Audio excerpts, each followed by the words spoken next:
satu demi satu. Terus dilihat respon massa nih, ternyata direspon oleh Pak Prabowo, oke.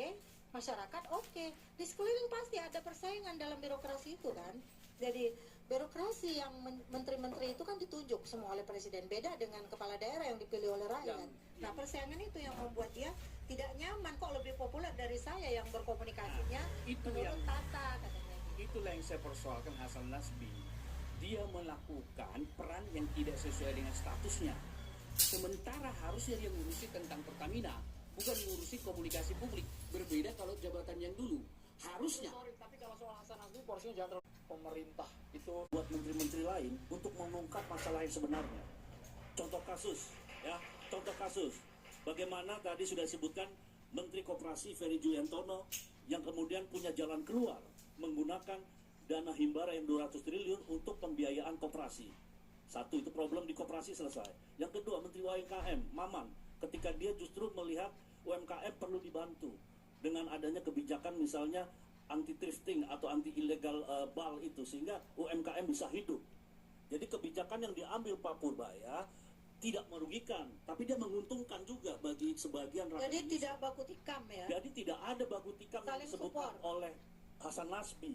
Justru Pak Purbaya jadi corong, jadi katalis untuk mengungkap problematika yang ada di kementerian-kementerian lain. saja. Justru Bang Emrus mau ngomong.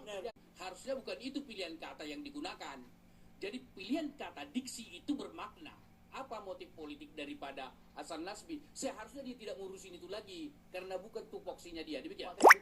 Ada beberapa menteri yang saya perhatikan justru lebih baik diam daripada harus berkomunikasi gitu. takut dicopot Pak, takut direshuffle. Ya, tidak bertanggung jawab dan tidak beralasan. Buktinya kenapa Pak Purbaya mendapatkan spotlight yang cukup luas dari masyarakat, karena dia mampu memiliki keberanian komunikatif gitu untuk bisa menyampaikan kalimat pesan yang kalkulatif, jujur dan otentik itu gitu, yang tidak dimiliki, yang selama ini mungkin belum dilakukan oleh menteri-menteri lainnya gitu ya. Jadi ini justru saya setuju dengan Mas Khalid, ini bisa jadi pemicu untuk menteri-menteri lainnya bisa berani berbicara dengan data, dengan fakta dan Gitu ya. Betul.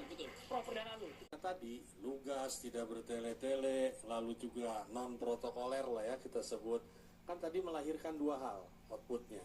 Pertama, kredibilitas pemerintah meningkat. Ini yang sangat-sangat diperlukan untuk membangun perekonomian kita. Yang kedua adalah membangun hubungan. Ya, jadi hubungan Pak Purbaya dengan publik ini sudah terbangun sehingga terjadilah yang namanya emosional.